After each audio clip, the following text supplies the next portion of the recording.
Seorang pria makan untuk pertama kalinya, namun ia malah menelan sendoknya. Karena baginya, sendok lebih lezat daripada nasi. Ternyata, pria itu telah membangkitkan kemampuan terendah, yaitu manipulasi logam. Namun, ia bisa menjadi lebih kuat dengan menelan logam. Di kehidupan sebelumnya, Tong Yi, melalui usaha kerasnya, menjadi kaisar baja.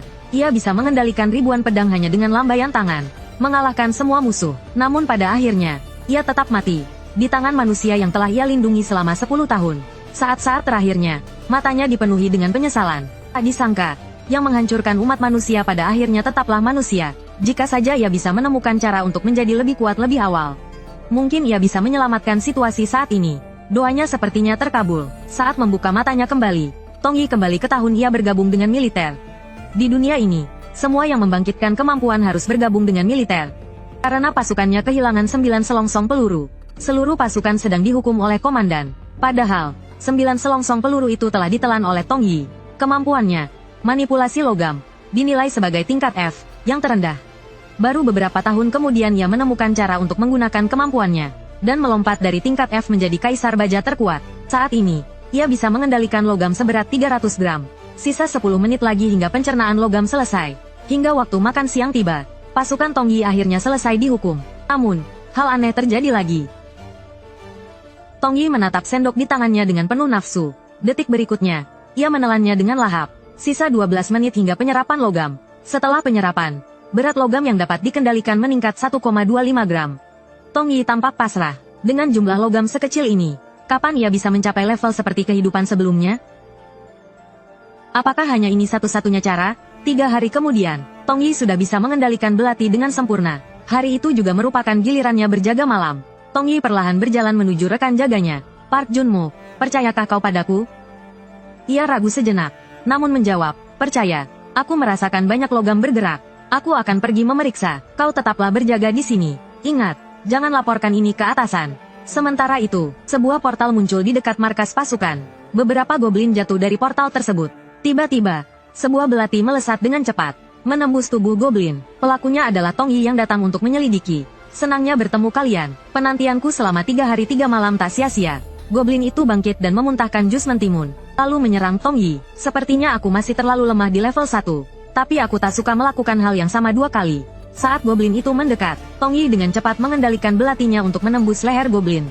Detik berikutnya, sebuah batu merah jatuh dari tubuh goblin. Tong Yi segera memasukkannya ke dalam mulutnya. Batu ajaib dunia lain. Setelah diserap, kekuatan sihirmu akan meningkat. Goblin lainnya terkejut melihat aksi Tong Yi. Namun, Tong Yi hanya tersenyum licik. Dengan memakan benda itu, jalan hidupnya di kehidupan ini akan menjadi lebih mudah. Detik berikutnya, ia menerjang masuk ke kerumunan goblin. Dengan belatinya, ia dengan tepat memotong urat kaki goblin itu. Ia tidak langsung membunuh mereka, melainkan ingin menggunakan jeritan mereka untuk memancing pemimpin goblin. Pada saat itu, seekor goblin memanfaatkan kesempatan untuk melakukan serangan diam-diam. Melihat hal itu, Tong Yi mengendalikan pedang besar di tanah, dan dengan cepat menjatuhkan senjata dari tangan goblin tersebut. Kemudian, belatinya berkilat dan memenggal kepala goblin itu. Sepotong besi ajaib pun jatuh. Tong Yi tidak menghiraukannya dan melotot. Aku pernah ditikam dari belakang. Jika ada yang menyerangku diam-diam, akan kumakan hidup-hidup. Kata-kata kejam ini membuat para goblin ketakutan. Namun, Tong Yi tetap waspada. Dia tahu pemimpin goblin bersembunyi di dekat situ. Untuk memancingnya keluar, Tong Yi harus berpura-pura lengah. Dia terlihat dengan santai mengulurkan tangannya ke arah besi ajaib. Pada saat itu, pemimpin goblin melancarkan serangannya. Tiba-tiba, tanah di bawah kaki Tong Yi retak. Beberapa duri sepanjang puluhan meter tiba-tiba menyembur dari tanah. Beberapa goblin di sekitarnya juga terkena dampaknya. Pemimpin goblin mengira manusia itu akan hancur berkeping-keping. Namun, sedetik kemudian, sebuah pedang besar melesat keluar dari debu. Pemimpin goblin mengangkat tongkatnya dan menangkisnya dengan tepat. Tong Yi berpura-pura menyesal. Saat pemimpin goblin merasa bangga, belatinya sudah menyerang tanpa suara. Namun, belati itu baru menusuk sedalam 1 mm. Ketika pemimpin goblin menangkapnya, menghadapi manusia yang begitu licik, ia tidak berani ceroboh lagi. Namun, saat itu, Park Junmo datang. Pemimpin goblin segera memberi perintah. Semua goblin langsung berbalik dan menyerang Park Junmo. Perubahan mendadak itu membuat Park Junmo ketakutan. Dalam keadaan darurat, Tong Yi tidak peduli lagi. Dengan beberapa tembakan, ia menyelamatkan Park Junmo. Kemudian, ia mengendalikan pedang besar untuk memberikan serangan fatal. Goblin itu buru-buru mengayunkan senjatanya dan menangkis pedang besar itu. Namun, Tong Yi melompat dan menyundulnya dengan lututnya. Lalu, ia memasukkan peluru ke dalam mulut goblin itu. Sialan, ia lebih berhati-hati dari yang kukira. Suara tembakan tadi menarik perhatian markas. Tadi terdengar suara tembakan. Laporkan situasi dari semua pos. Tong Yi segera melapor. Gerbang muncul di dekat pos. Jenis monsternya adalah goblin. Setelah pertempuran kecil. Saat itu, perintah datang dari walkie-talkie. Semua pos, pertahankan posisi. Ulangi, semua pos, pertahankan posisi. Tong Yi tahu Valkyrie akan segera datang. Jika dia datang, dia akan menutup gerbang ini seperti di kehidupan sebelumnya. Dan mengambil semua rampasan perang, termasuk peralatan legendaris. Adamantium, peralatan pamungkas yang membuatnya menjadi kaisar baja. Jika dia tidak mendapatkannya kali ini, dia harus menunggu 4 tahun lagi. Saat itu, permintaan bantuan datang dari pos 6. Sejumlah besar goblin mengepung pos 6. Minta bantuan, Tong Yi tahu kesempatannya telah tiba. Rank F, jangan bunuh diri. Tunggu Valkyrie datang. Tong Yi tidak menghiraukannya. Dia harus mendapatkan adamantium sebelum Valkyrie tiba. Bahkan jika dia dihukum setelahnya, dia tidak peduli. Melihat pos 6 masih belum bisa ditembus. Pemimpin goblin mengendalikan batu-batu besar yang tak terhitung jumlahnya untuk menghancurkan pos jaga. Setelah pemboman, pos jaga sudah dipenuhi retakan. Tepat saat 2 orang di dalam pos jaga putus asa, suara Tong Yi tiba-tiba terdengar dari walkie-talkie. Pos jaga nomor 6. Aku akan membantu kalian. Pemanah. Setelah anak panah terpasang, gunakan skill api. Pemanah mengikuti instruksi Tong Yi. Tapi di luar gelap gulita, dia tidak tahu harus membidik kemana. Pada saat itu, cahaya muncul di kejauhan. Pemanah, bidik ke arah cahaya itu. Aku yang akan menarik pelatuknya. Saat ini, Tong Yi berlari ke belakang goblin. Ujung panah pemanah juga mengikuti pergerakan cahaya. Tong Yi mengendalikan pelatuk besi busur. Tiba-tiba, panah api dilepaskan. Seketika, satu goblin berhasil dikalahkan. Tong Yi melakukan ini untuk menghemat mana sebelum melawan pemimpin goblin. Pemimpin goblin yang bersembunyi. Setelah melihat manusia ini mengertakkan giginya, dia segera mengendalikan batu besar untuk menghancurkan Tong Yi. Tong Yi melakukan backflip dan melompat ke semak-semak. Kemudian, dia memerintahkan pemanah untuk mengisi ulang panah. Di bawah kendalinya, beberapa goblin lagi berhasil dikalahkan dengan tepat. Saat ini, Park Junmo mendekat. Tugas yang diberikan Tong Yi kepadanya adalah mencari tahu lokasi pemimpin goblin. Tapi saat dia mencari, dia ditemukan oleh goblin. Saat ini, mana Tong Yi hanya tersisa 3%. Tapi saat dia mencari, dia ditemukan oleh goblin. Saat ini, mana Tong Yi hanya tersisa 3%. Pada saat itu, sebuah belati melesat dan menyelamatkannya. Saat ini, mana Tong Yi hanya tersisa 3%. Saat ini, mana Tong Yi hanya tersisa 3%. Tong Yi segera mengikutinya dan menarik pelatuk. Saat ini, mana Tong Yi hanya tersisa 3%. Saat ini, mana Tong Yi hanya tersisa 3%. Dalam sekejap, beberapa panah api mengenai goblin. Saat ini, mana Tong Yi hanya tersisa 3%. Dengan terus berkurangnya mana, saat ini, mana Tong Yi hanya tersisa 3%. Jumlah goblin juga menurun drastis. Saat ini, mana Tong Yi hanya tersisa 3%. Saat ini, mana Tong Yi hanya tersisa 3%. Saat ini, mana Tong Yi hanya tersisa 12%. Saat ini, mana Tong Yi hanya tersisa 3%. Saat ini, mana Tong Yi hanya tersisa 3%. Apakah dia ingin menghabiskan semua manaku? Saat ini, mana Tong Yi hanya tersisa 3%. Saat ini, mana Tong Yi hanya tersisa 3%. Meskipun melihat anak buahnya mati, saat ini, mana Tong Yi hanya tersisa 3%. Saat ini, mana Tong Yi hanya tersisa 3%. Pada saat itu, teriakan minta tolong Park Junmo terdengar dari kejauhan. Saat ini, mana Tong Yi hanya tersisa 3%. Saat ini, mana Tong Yi hanya tersisa 3%. Pemimpin goblin memegang kepalanya dengan satu tangan. Saat ini, mana Tong Yi hanya tersisa 3%. Saat ini, mana Tong Yi hanya tersisa 3%. Dan menempelkan tongkatnya ke lehernya dengan tangan lainnya. Saat ini, mana Tong Yi hanya tersisa 3%. Saat ini, mana Tong Yi hanya tersisa 3%. Dia mengancam Tong Yi untuk menyerah. Saat ini, mana Tong Yi hanya tersisa 3%. Saat ini, mana Tong Yi hanya tersisa 3%. Tong Yi dengan pasrah meletakkan senjatanya. Saat ini, mana Tong Yi hanya tersisa 3%. Dua goblin di belakangnya menunggu kesempatan untuk menyerang. Saat ini, mana Tong Yi hanya tersisa 3%. Tapi Tong Yi malah tersenyum. Saat ini, mana Tong Yi hanya tersisa 3%. Saat ini, mana Tong Yi hanya tersisa 3%. Dengan kendali mananya, pelatuk pistol ditekan. Saat ini, mana Tong Yi hanya tersisa 3%. Saat ini, mana Tong Yi hanya tersisa 3%. Pistol itu milik Park Junmo. Saat ini, mana Tong Yi hanya tersisa 3%. Saat ini, mana Tong Yi hanya tersisa 3%. Tiba-tiba, serentetan peluru mengenai perut pemimpin goblin dengan tepat. Saat ini, mana Tong Yi hanya tersisa 3%. Saat ini, mana Tong Yi hanya tersisa 3%.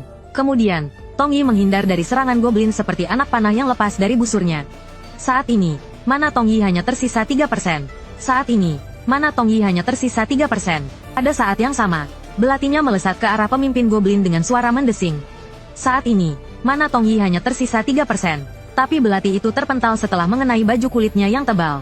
Saat ini, mana Tongyi hanya tersisa 3%. Saat ini, mana Tongyi hanya tersisa 3%. Aku harus mengalahkannya sebelum manaku habis. Saat ini, mana Tongyi hanya tersisa 3%. Saat ini, mana Tongyi hanya tersisa 3%. Pemimpin goblin sudah melarikan diri ke pintu masuk. Saat ini, mana Tongyi hanya tersisa 3%. Saat ini, mana Tongyi hanya tersisa 3%. Tapi tepat saat dia hendak melompat masuk. Saat ini, mana Tongyi hanya tersisa 3%. Saat ini, mana Tongyi hanya tersisa 3%. Tongyi memperhatikan kalung yang dipakainya mengandung logam. Saat ini, mana Tongyi hanya tersisa 3%. Saat ini, mana Tongyi hanya tersisa 3%. Dia segera mengendalikan kalung itu dan menarik pemimpin goblin kembali. Saat ini, mana Tongyi hanya tersisa 3%. Saat ini, mana Tongyi hanya tersisa 3%. Kumohon, biarkan aku memakannya. Tongyi mengerahkan seluruh mananya. Seberkas cahaya dingin melesat menembus langit malam dan langsung mengenai tenggorokan sang pemimpin. Pada saat yang sama, seberkas cahaya muncul di kejauhan. Itu adalah cahaya suci yang dilepaskan oleh Valkyrie. Dengan kecepatan tinggi, Tongyi mengambil adamantium dari tubuh sang pemimpin. Saat tim bantuan tiba, Tongyi sudah memakan adamantium. Jangan tembak, aku Tongyi, prajurit dari pos 5. Tim bantuan menemukan pemimpin yang mati di bawahnya. Tapi gerbangnya belum tertutup. Ini berarti masih ada monster kecil yang tersisa di sekitar. Tapi 4 prajurit tingkat F berhasil mengalahkan sang pemimpin. Benar-benar tak masuk akal. Tunggu, luka di tubuh mereka semua sama. Jelas yang mengalahkan mereka adalah orang yang sama. Saat itu, Tongyi terbaring di tandu. Senyum di sudut mulutnya tak bisa disembunyikan lagi. Kau telah menyerap artefak legendaris dan membangkitkan kemampuan langka. Kau bisa mengendalikan semua logam yang dapat kau rasakan di sekitarmu. Kaisar baja kalian telah kembali. 3 hari kemudian, kisah Tongyi telah menyebar ke seluruh pasukan. Ku dengar hari itu semua orang menunggu ajal. Tiba-tiba, seorang prajurit kelas F dengan pedang besar membantai semua musuh. Apa? Kelas F? Ini bukan komik. Bagaimana aku bisa percaya? Sementara itu, Tongyi dipanggil oleh Komandan Batalion.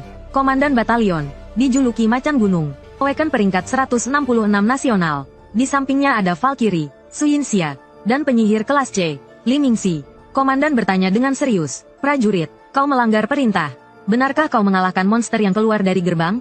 Tongyi tahu jika salah bicara, dia akan dikurung. Namun, dia tetap melaporkan apa adanya. Saat bertugas, saya menemukan gerbang. Jadi saya segera mengambil tindakan. Namun, Komandan bingung. Seharusnya kau, kelas F, langsung terbunuh. Tongyi menjawab dengan tegas. Saya ingat Komandan pernah berkata, bahkan Awaken level rendah, jika bertarung sesuai buku teks. Bahkan kelas E pun bisa mengalahkan raksasa. Sesuai ajaran Anda, meskipun saya kelas F, saya seharusnya bisa mengalahkan goblin. Kata-kata Anda adalah keyakinan saya. Mendengar itu, Komandan meneteskan air mata. Dia merasa telah menemukan soul mate. Kau jadi sersan saja. Li Mingxi segera menghentikan Komandan. Tidak ada preseden bawahan menjadi sersan di pasukan.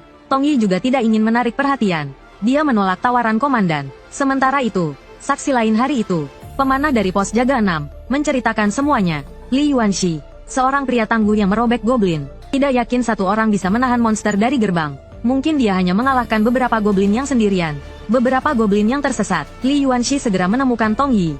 Kau, orang terkenal, hanya mengangkat beban segini, memalukan pasukan kita. Tongyi tahu dia datang dengan niat buruk. Jika dia menghindarinya, dia pasti akan ditindas seperti di kehidupan sebelumnya. Kebetulan aku sedang bad mood. Bagaimana kalau kita bertarung? Li Yuanxi bertanya-tanya apakah dia salah dengar. Sampai mereka di ring tinju, dia yakin si Tongyi ini mencari mati. Sementara itu, Qian Minghao dari pasukan Harimau Hitam tampak kecewa. Prajurit inspektur sedang cuti. Seorang prajurit di sampingnya menghibur. Meskipun dia cuti, ada orang lain yang tidak akan mengecewakan Anda. Karena sudah di sini, mengapa tidak melihatnya? Orang yang dimaksud prajurit itu adalah Li Yuanxi. Sejak awal pertandingan, dia melancarkan serangan gencar ke Tongyi. Karena lengah, Tongyi terpukul mundur ke tepi ring. Li Yuanxi memanfaatkan kesempatan itu. Tinju besarnya akan segera mendarat. Tongyi dengan cepat merunduk dan berguling ke tengah ring. Lalu, dia memberi isyarat agar Li Yuanxi lebih bersemangat. Penonton di bawah ring langsung marah. Li Yuanxi, jangan main curang. Kami semua bertaruh untuk kemenanganmu. Li Yuanxi tak bisa berkata-kata. Sejak pertandingan dimulai, dia merasa tubuhnya sangat berat. Ternyata, Tongyi terus menggunakan sihir untuk mengendalikan logam di sepatunya. Setiap langkah Li Yuanxi seperti berjalan di lumpur. Tapi dia tidak tahu mengapa. Akhirnya, dia menghentikan pertandingan. Aku merasa kakiku agak aneh. Jangan-jangan kakimu lemas karena takut? Kata-kata itu benar-benar membuat Li Yuanxi marah.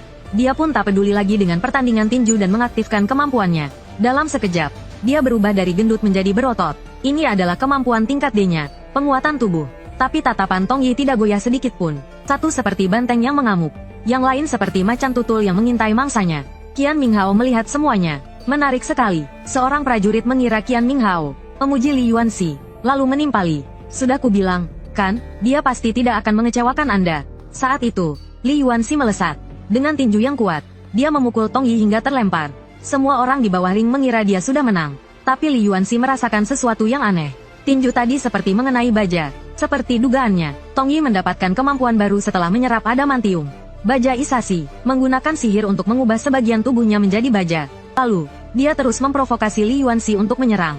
Saat tinju berikutnya datang, Tong Yi dengan cepat merunduk dan menghindar. Lalu, dia mengubah kaki kanannya menjadi baja, dan menendang keras pergelangan kaki Li Yuanxi. Li Yuanxi kehilangan keseimbangan dan jatuh. Tong Yi memanfaatkan kesempatan itu dan menghujani Li Yuanxi dengan tinju. Seperti macan tutul yang mengintai mangsanya, menggigit leher mangsanya.